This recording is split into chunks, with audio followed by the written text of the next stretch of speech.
US Sport. On Off the Ball. With 888 Casino. 18 plus cgambling.ie. Well.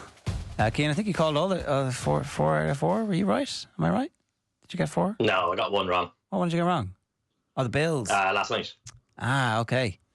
So,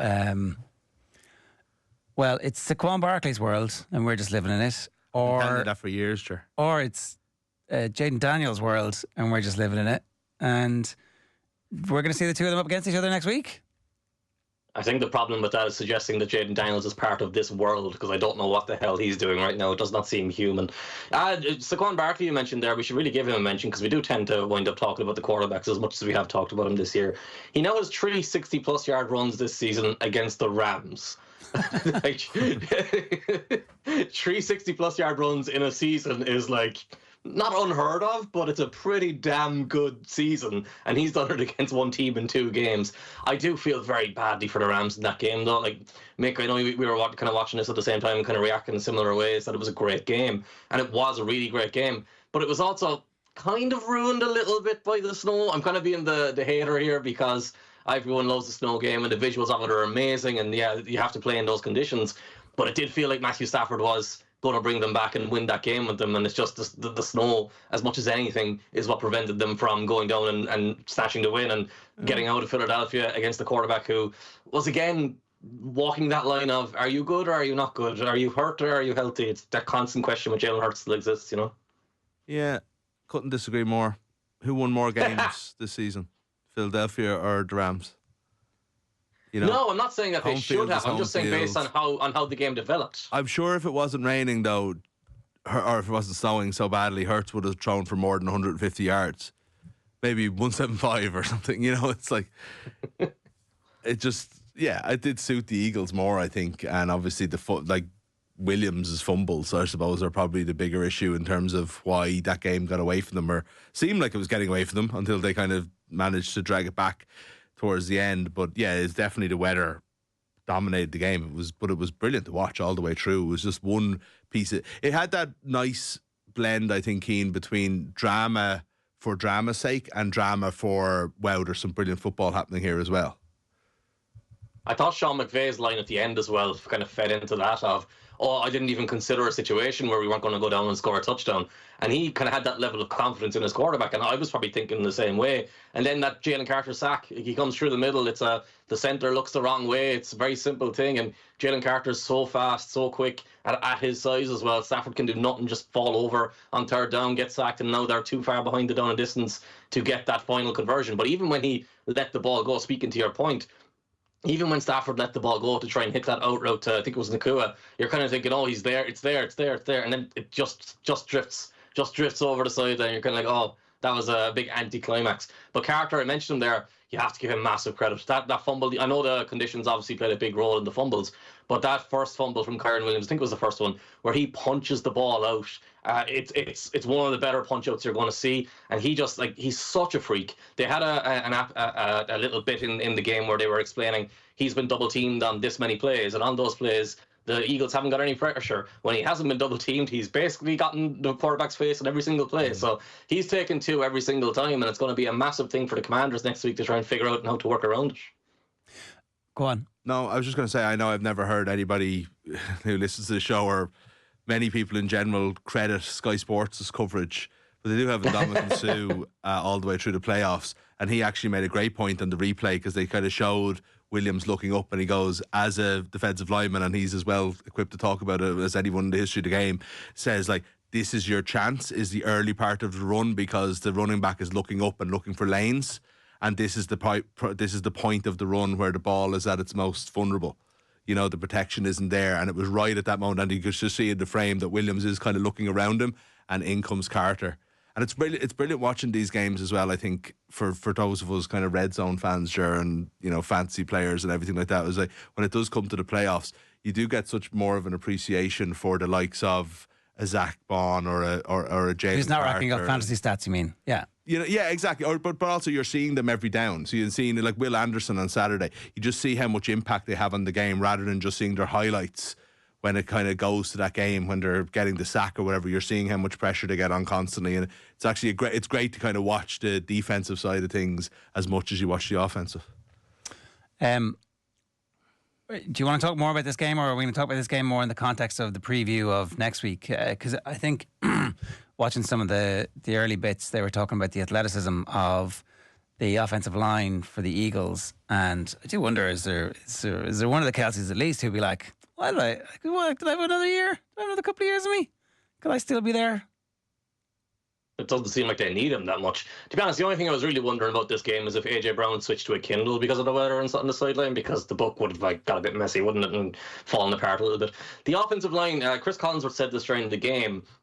Every game I think it was Chris Collinsworth. I may have got the comment wrong, whichever. So he said this during the game. Every time you do an Eagles game, you wind up talking about the offensive line. And every time we do this podcast and talk about the Eagles, we wind up talking about the offensive line and the defensive line to be true.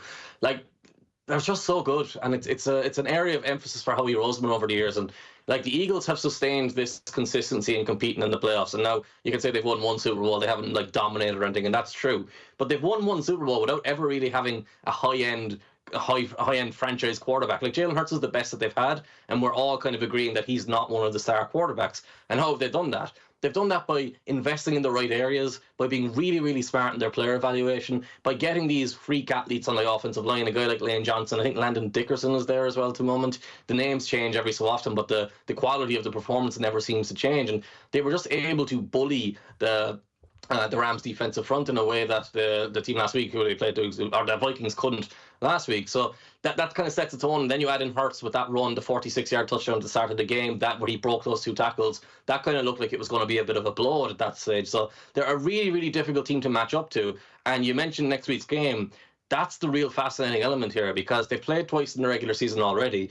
The Commanders struggled in one, and then they won the other. The other was with Kenny Pickett at quarterback, the one that the Eagles lost, but they still scored 30-plus points in that game, and it primarily comes down to the weapons they've got, but also the offensive line there, just giving the quarterback clean pockets and great running lanes all the time.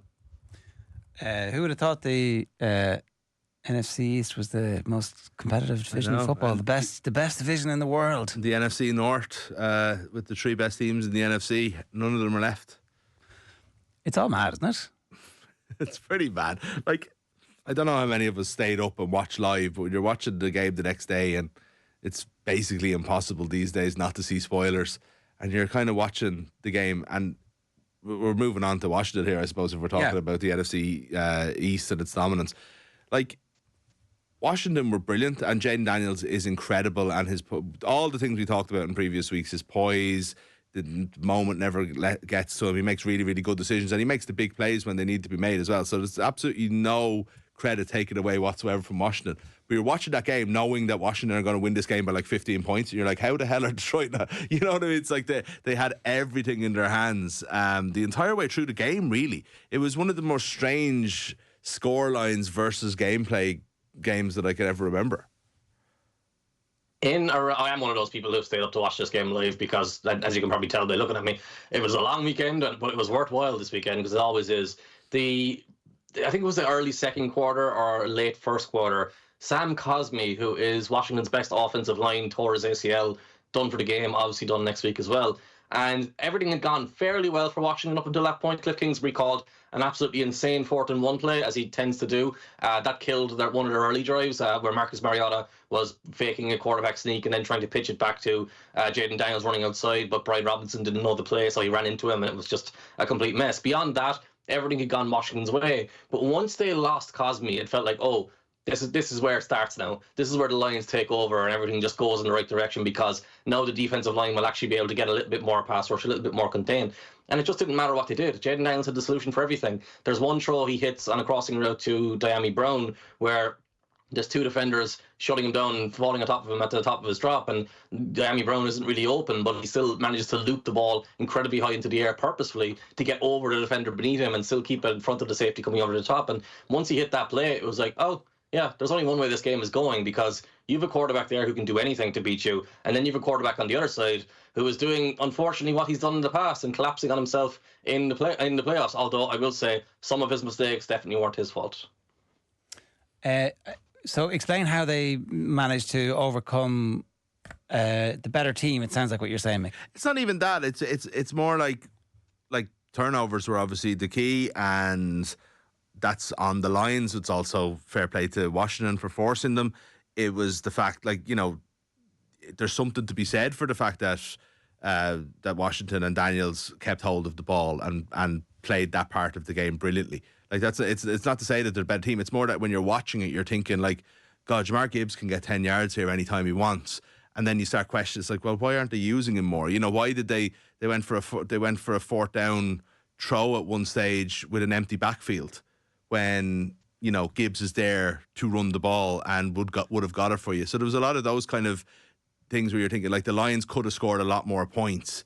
And I think obviously they gave away 7, I suppose, technically, but also given field position on the other turnovers, they gave away more as well. It wasn't just the defense to give up the 42. So, it's not necessarily that they were better on the night. It's just that I feel like they could have been better. I would question, there's the big sexy hire of the coaching thing this year. We spoke about it last week is Ben Johnson, the offensive coordinator for the Lions, and he might go to the Raiders, whatever. And it's not to write him off because he does have some incredible plays, and this offense has been really, really good. And they've made Jared Goff probably look better than he is over the last while. But you do have to question in the biggest moments. There was one play where they had Jameson Williams throw the ball, and it was more that it wasn't even a straightforward play.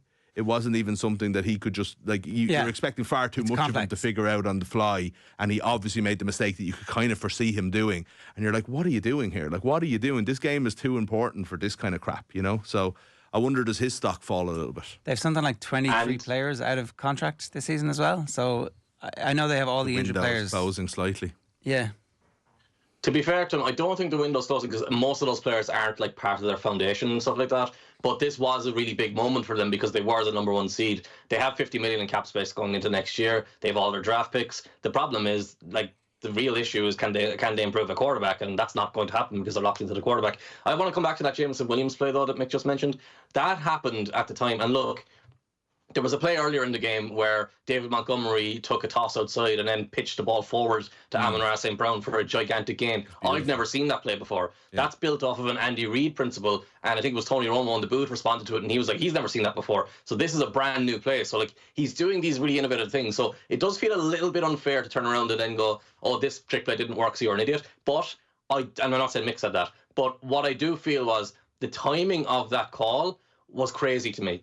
You were 10 points down. You were in the fourth quarter. Jameson Williams, in terms of decision making, he had already run for a 70-yard touchdown. And after that, he started humping the ground as his celebration, and his teammates had to run over and jump on him to try and hide it so he wouldn't get flagged. This is the kind of decision making that you have with him that's consistently been there. This is the kind of guy you're turning to when you're 10 points down and in desperate need of a big play. Yeah, that's poor management. You give him the ball in his hands and say, run fast and avoid the other guys. Don't do anything else. You take away all the thought processes and you make him feel instinctive. As a dynasty owner of Mr. Williams, Jameson Williams since the very start, I can attest to his poor decision making for multiple reasons. Not great at the old gambling, not great at the old drug taking. So sometimes you want him just to sometimes good at the catching and running. Very good, very good. Find him in space and he'll beat almost anybody. Or I would say he's probably a little bit too good at the drug taking. I would say rather than not good at it. I think if you're not good at it though, so many of them are taking them and just are very good at it, and he obviously didn't read the instructions. Anyway, both his offensive and defensive coordinator are gone. Right, that's what we expect. Dan Campbell's going to be on his own, looking around. Yeah. Is Glenn definitely gone? I don't. There's only there's 4 or 5 jobs out there.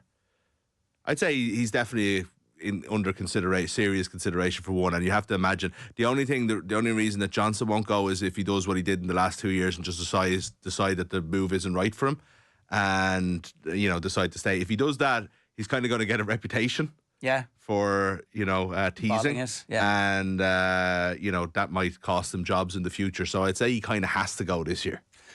Well, the discussion around him is that there are 2 primary options. It's return to Detroit and stay there, or it's the Raiders, which shocks me because I kind of wrote the Raiders off, and he apparently did it initially as well. And you have to wonder, after watching Jared Goff in this game and going up against Jaden Daniels, does he reassess that and go, look, I can get Aidan O'Connell to whatever level, I can get one of these free agent quarterbacks to whatever level, but I got the most out of this guy I could possibly get, and then the biggest stage, it all fell apart. I don't really want to put myself through that over and over again, do I? So did it all fall apart because they scored 30-odd points? And if their defence doesn't have 8 of their starters missing, I know it's a big if because every year everybody's going to have loads of important. And one year you might get lucky in that your 4 best players are all fine and then your replacement level players are not that bad, you know? Yeah, they also had a 1-2 punch in Montgomery and Gibbs. And Montgomery was back last night, but he wasn't an option, really. He wasn't himself. He had that play that Keane's talking about. But when they were motoring, now that, again, is that going to be there in the playoffs? You have to have a next man up attitude as a coach. That's fine. But at the same time, they had created an offense that was probably good enough to win using Goff at his best. Not to say in spite of him, but with a limited Jared Goff influence, they probably had a team that's good enough to go and win a Super Bowl, and they got unlucky in the playoffs. But they also came across a team that I think we have to start taking more seriously, even outside of Jaden Daniels. Now that they're one game away from the Super Bowl. Well, absolutely. We're kind of talking about the journey and the fairy tale and so on, and now it's like, they're in the semi-finals here. I mean, a head coach who knows all about this. Exactly, yeah.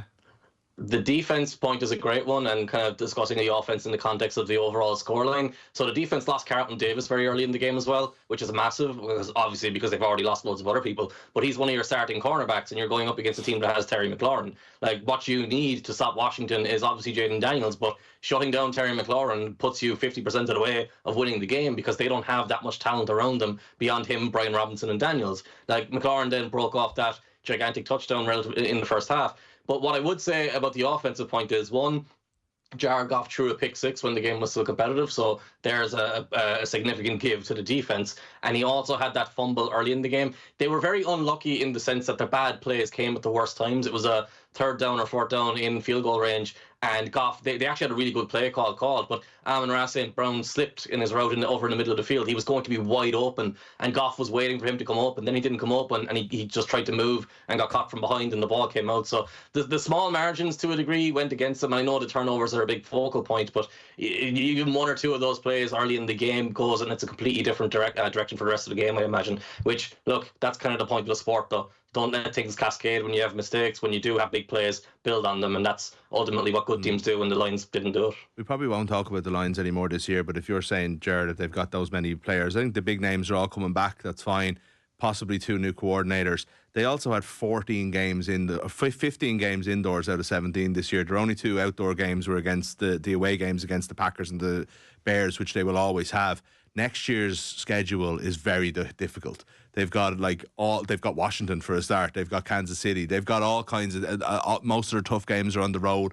Just the way it kind of the rotation goes. They've got a very tough schedule, and they're in a tough division. We'll see how Minnesota fight back, but you kind of feel like Green Bay will be a bit stronger. Chicago, we don't know. Chicago could be a Washington type. They could be a couple of moves away from being competitive as well. So the window might not be closing in terms of the players, but the opportunity was there this year, probably, and this was the height of it. Yeah, it gets harder every year. You don't get there, and the benefit of having got over the line is massive. The line is 5.5. Opened at 4.5. With the Eagles are 5.5 point favourites. Is the weather? Jaden Daniels has done everything. So he's gone. He's the rookie who's gone. Won 14 games. He's won 2 games in the playoffs on the road, and now he has to go and do it in cold weather in the NFC Championship game. That's the next level. Every time it's like a test we haven't seen him do before, but he's passed every single one so far. I'd be wary. We didn't even do our picks this week. I'd be wary to pick against them. Well, we're doing them live on air at the end of the show, Mick, of course. So we haven't given them in advance, but I figure we can figure out 2 games on the fly. Yeah, and look. It really comes, and I'm kind of repeating myself here, it really comes down to how they handle that defensive line. And the reason they can feel more confident about it than the Rams did is they have that ability to move the point of attack over and over again. What you'd have seen last night is Jaden Daniels ran quite a bit, did a bunch of scrambling, but whenever he's doing that, you've got Brian Robinson running up the middle, and if you've got that action in the backfield where Brian Robinson is the threat right behind the centre and guard, and you've got Daniels the threat going outside, suddenly all of those defensive linemen have to move left and right more before they can move forward, and they also have to figure out where the ball is. That moment of hesitation is gigantic for a quarterback because it just puts you on the front foot. I think these teams, like, they know each other really, really closely, know each other really, really well. You mentioned earlier about it being an all NFC East championship. That's like, this is the NFL's dream. They love putting the NFC East on primetime. And over the years, it's something that's made all of us roll our eyes because we've been forced to watch terrible football teams over and over again. But this is definitely not going to be the case. I actually think this is going to be a really fun, really fascinating matchup just because you have such a gigantic gap at quarterback, but then it's very, very clear which defense is better, which offensive supporting cast is better, and that's all going to be the home side in Philadelphia. So, but the one thing we have to mention too, the Washington defense has been much better over the stretch. Like, I know they're giving up points, but it's kind of inevitable that you give up points against these offenses. What you have to do is you have to win those turnovers, you have to win the situational play calling, which is what they've done. Now, how they match up to the Eagles will be completely different to how they match up to the Lions. But the defensive front there, the secondary, none of them are superstars for the most part, but they're all playing their assignments fairly well. And I don't think Jalen Hurts will get anything as easily as he got last week at the start of the game, which kind of kicked them forward against the Rams. Like, the Rams have a couple of nice rookies and a couple of good players all around, but they wouldn't have the overall quality, I don't think, that Washington has, which should make it a closer game. I think of years when, like, you know, away teams go on the road through the playoff 6 seeds, as Washington are a 6 seed, you know, the momentum, it takes on a life of its own. It really does. You know, they've won their last 5 regular season games. So that's 7 wins in a row now. Did they lose 4 in a row before that? Lost 4 in a row before that. Then they came back. They've worked him out. Yeah, and he was injured at the time as well. Some great cold takes. Exactly, yeah. So, they've won 5 regular season games in a row, 2 road playoff games in a row. It's an unbelievable journey that they're on. And then you kind of think, right, well, what could hold that back? Well, maybe it's the fact that, you know, it's a first year head coach. It's a team that doesn't have that much kind of experience certainly together, and it's a rookie quarterback. But it's a first year head coach that's been to the Super Bowl before. And should have won the Super Bowl, you know. Like, it might have been his fault that they didn't, but at the same time, he still needed a lot to go wrong for them not to win it. And you've got a rookie quarterback who's not playing anywhere like a rookie. You know, he's older. He's also just got all the poise and everything else in the world. So all the things that would make you think twice about Washington are all gone. So it's almost momentum versus probably all-round talent, which, you know, we shouldn't write off the Eagles. Obviously, they won the game last night. They've been a very, very good team all the way through the season.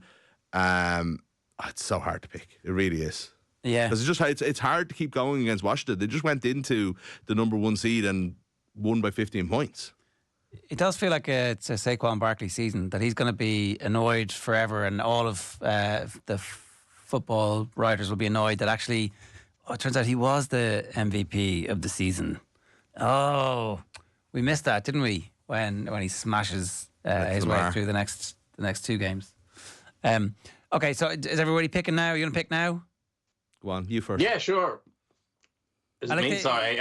You'd have to say the Eagles are favourites, right? But, like, I mean, having stupidly not changed my pick last week, I'm going to go and I'm going to ride Jaden Daniels' train all the way, choo-choo, to wherever the Super Bowl is. I've completely forgotten. New Orleans?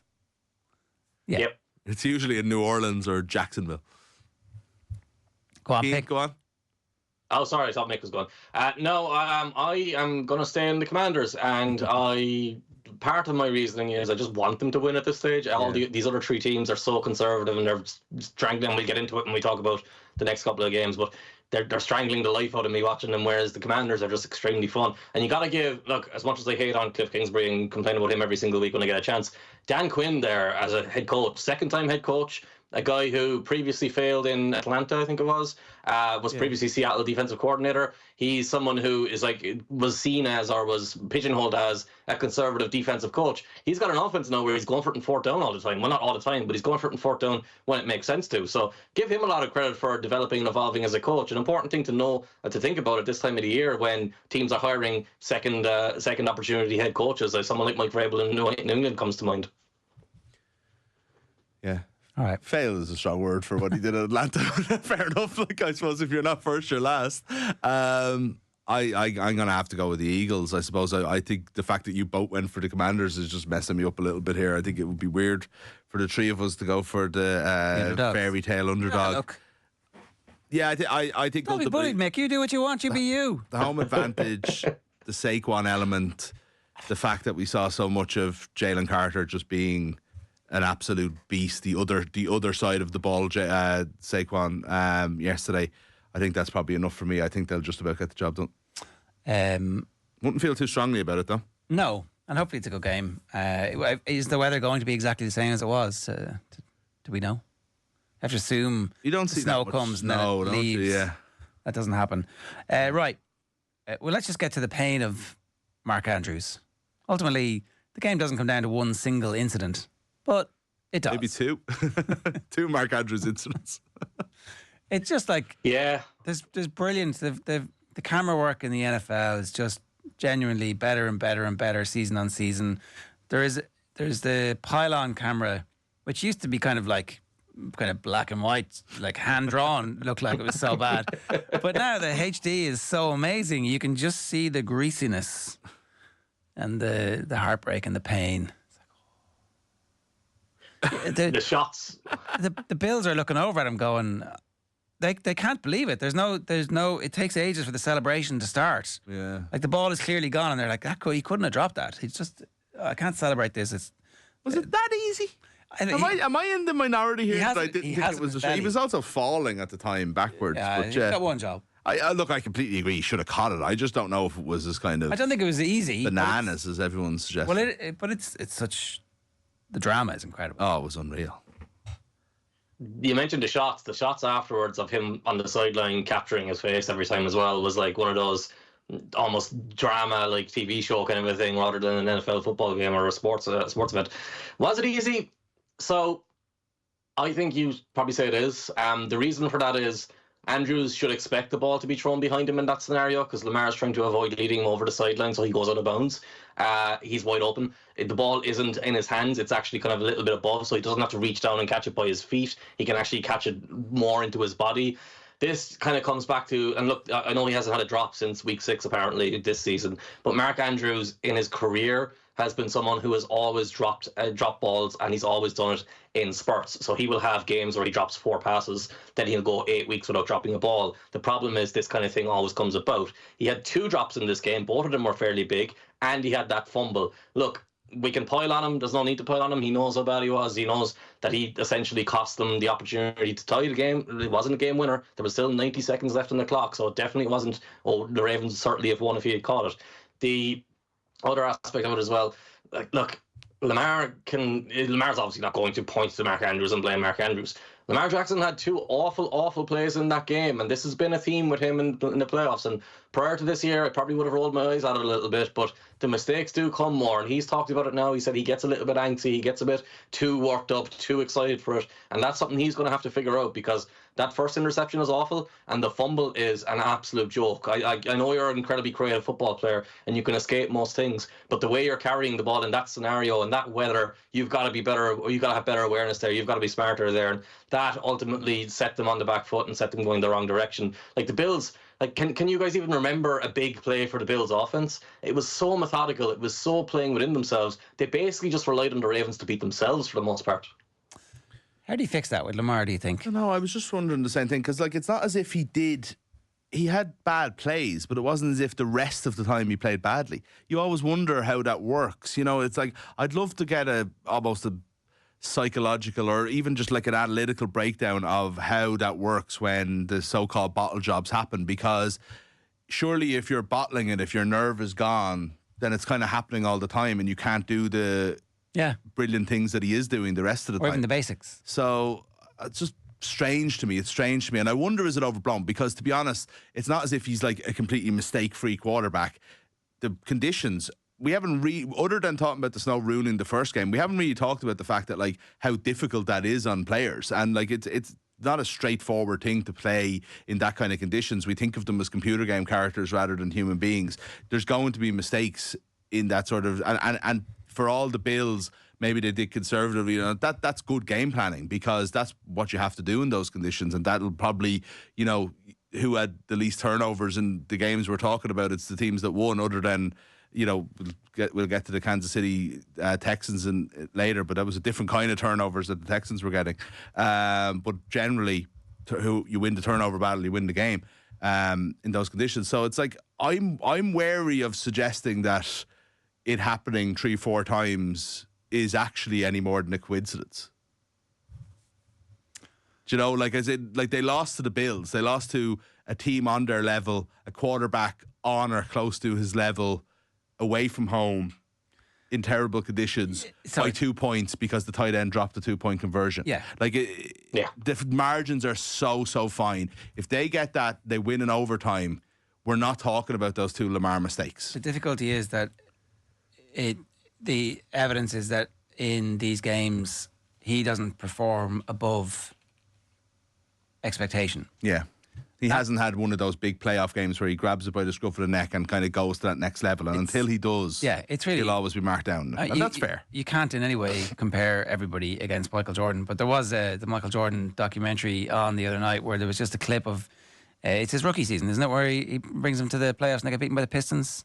Or is it the second season? I think it's the rookie season. I'm not sure, Very early on anyway. And there's just a period where the team keeps getting beaten and he puts up a triple-double as an average in 10 games in a row. And you're like, I don't live.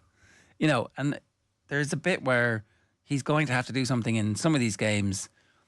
I guess I don't really remember because I wasn't really around talking about American football at the time. But when Peyton Manning was failing to get over the line, people had doubts. And I think it's fair enough to have doubts. It's like, does he have the killer instinct to get over the line? And then it turned out he did.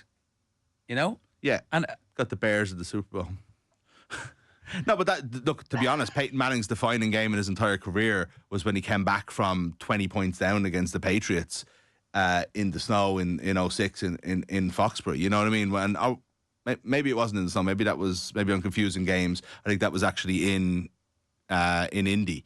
But actually they came back from behind and the Patriots had the game taken and Manning turned it on, and it was a defining playoff game against the Patriots for sure, and it was probably the one that sort of set up his career, and people kind of forgot about he can't get the job done in the playoffs. But yeah, until you have it, we don't know it's there. Yeah, and maybe that's nonsense, but it's a real thing. Like the easy argument here is just watch the drive he needed at the end to get them back in the game. He was phenomenal, and watch the drive up until Mark Andrews fumbles. He made phenomenal plays there too. So it's not like that. That's why this discussion is kind of fascinating, because you started off kind of trying to understand it and how do you fix it, and that's where it is difficult, because he's doing this stuff in big moments, but mistakes just happen as well for whatever reason. I'm not really concerned about him. I think like he's got 7 more years, I guess, playing at this level in for one of the franchises that's very well run. He's got 7 more shots to turn this around.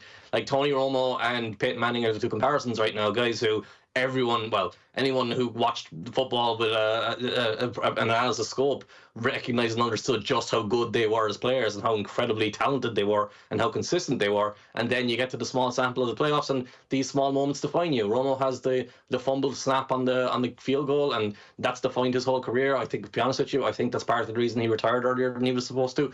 And then Manning has all the issues in Indianapolis, and then he eventually gets over the hill and then gets a second one in Denver, ironically, when he probably shouldn't have got one because he was an anchor on that team more than anything. So Lamar's got a long way left in his career. Josh Allen on the other side of this as well, like he's in a similar boat because he's still got to get past Mahomes, and Mahomes is kind of ruining all of these people right now because nobody can get past him.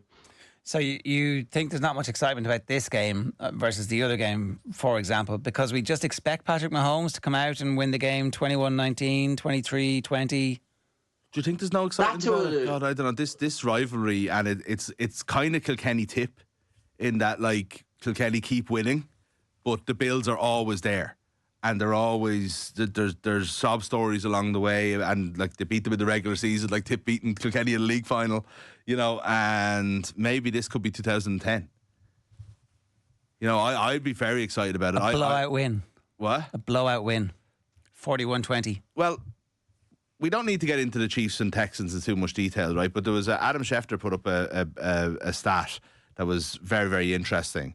About the Texans' performance, right? Which was that they were the first team in NFL postseason history to outgain their opponent by 100 yards, have 0 turnovers, and lose. 49-0 teams were in such occasions before that, right? That's an unbelievable stat, but it also, like, they were sacked 7 times, so it was actually the Chiefs' defense that won the game.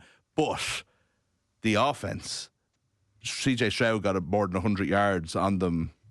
Extra in the game in Kansas City in the cold. They're not firing on all cylinders. They do look like they can get it done when they need to get it done. But you think of, like, I'm sorry, with all due respect to the Texans and to CJ Stroud, the form that Josh Allen has been in, and even the Bills in general this year, is a very different kettle of fish coming in next Sunday. So they have to up their game. And there does feel like that 06 game I just mentioned with the Patriots and the Colts. One of the defining things about the Patriots dynasty was that they had ups and downs in terms of talent level on their, on offense especially. And, there was a time in kind of 05, 06 when it was at a down level. And they just actually, the defining thing when you look back over a 20-year period is that they kept getting to AFC Championship games.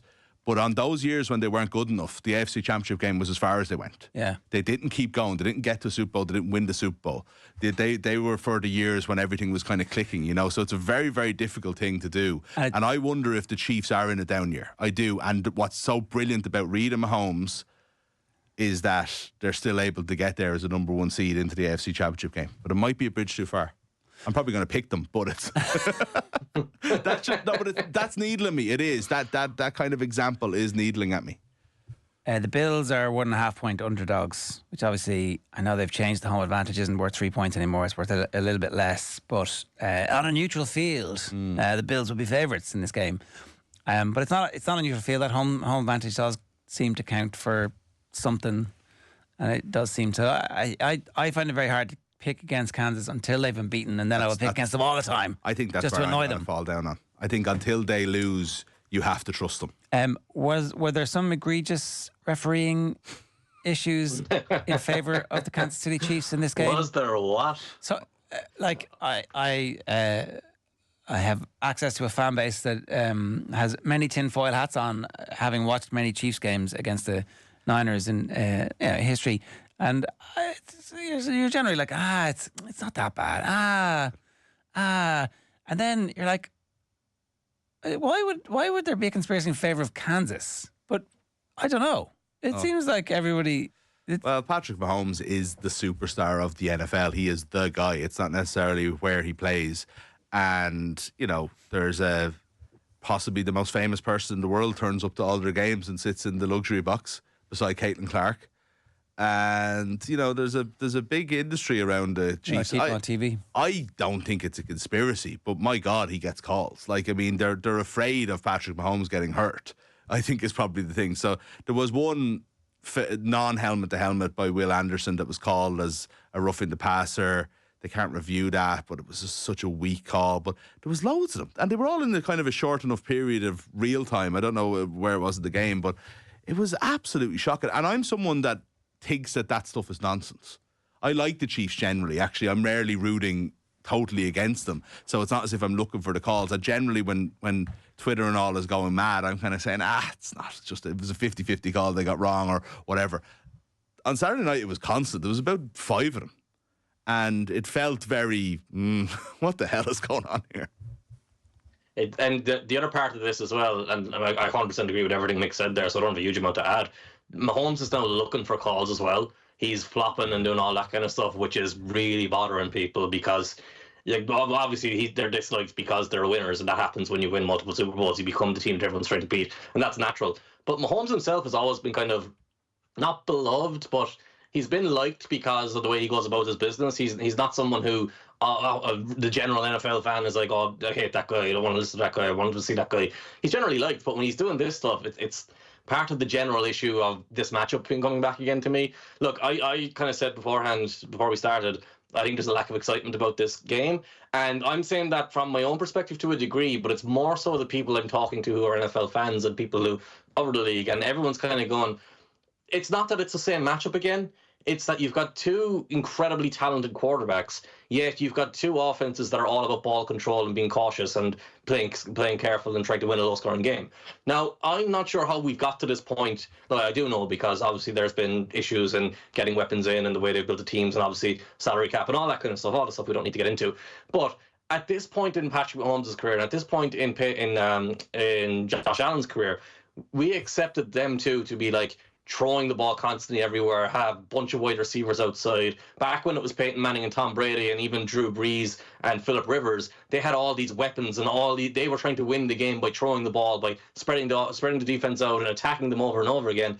We're going to spend next week watching Josh Allen do his 4th and 1, the quarterback sneaks. We're going to watch James Cook carry the ball a lot. We're going to watch Patrick Mahomes drop back and look to throw, but how often is he going to throw the ball 15 yards downfield? Josh Allen last week, they put up a graphic at one point. He had 10 pass attempts, 8 completions in the 10 for 36 yards. He was throwing the ball 3 yards downfield over and over again. This is a guy who can go on his knees and throw the ball 70 yards in the air without losing any velocity. Like it's such a contradiction in who the quarterbacks are and how this game is going to be pitched. So that's Allen versus Mahomes. When realistically, Allen and Mahomes are not exactly Alex Smith levels, but they're definitely playing as game managers right now. It's interesting. I guess that's just because the data tells them every time you pass it long, you're 42% more likely to lose the ball, blah, blah, blah, go the short, we'll control the game. And the teams have been built that way. There's probably a lot of elements to that, but it also might just be a perfect kind of situation of right now they just don't have the wide receiver talent. Like without Rashee Rice, without Stephon Diggs leaving last year, they haven't drafted him. So maybe... So maybe it's a situation like 12 months from now, but I also kind of said this last year with the Chiefs, but maybe it's a situation of 12 months from now when Khalil Shakir and Amari Cooper is there for a full season in Buffalo, when Rashee Rice and whoever else they add in the offseason is there as wide receivers in Kansas City. Maybe it starts to open up again. Like that's who Andy Reid is by personality and by character at least. Sean McDermott's not that guy, so you would expect the Chiefs to go back in that direction, but also maybe they just go running with what works. I don't know. It's probably a great testament to them as winners and as coaches that they adapt to what they've got and they'll win the game in whatever way they can. But we're one step away from Gaelic football where one team is just holding the ball forever and waiting for a chance rather than actually trying to play something that's somewhat entertaining and fun to watch, which is part of the kind of dampening of this game, I guess. Look, there's still 2 gigantic teams. There's still legacy aspects coming on here. We will probably get lots of drama because it should be a very close game and there's so many storylines with it. It'll still be something definitely worth watching, but I just feel like it could be something else than what it is. Yeah, not having a left guard play at left tackle would be a good start for the Chiefs in terms of giving Mahomes a little bit more time, but it's unfortunate the way it is. We should mention as well, like for me being negative about the Chiefs offense, in their moments they were still good. It was Kelsey's best game since the Super Bowl. He was very, very good, over 100 yards. Mahomes' touchdown to Kelsey was like one of those things where we're used to seeing it from Patrick Mahomes, so nobody even mentions it.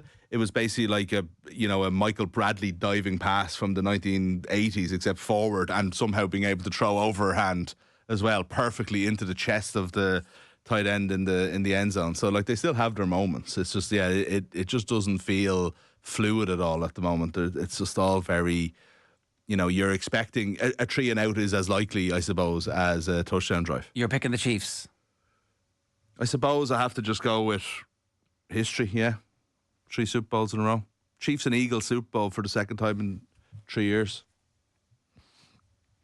I'm picking the Chiefs until I'm wrong and after picking them, because at this point you can't. But it'll really test my reserves if Jaden Daniels makes a Super Bowl against the Chiefs, because then it's my 2 loves going against each other essentially. And just remind me what happened. Did Hurst get injured early in that game? It was close enough. Sorry, Stroud? No, in the Super Bowl 2 years ago. I only watched it recently. God. I find it struggle to remember a game from 3 weeks ago, so I'm not used to it. I think the Chiefs pulled away in the fourth quarter, didn't they?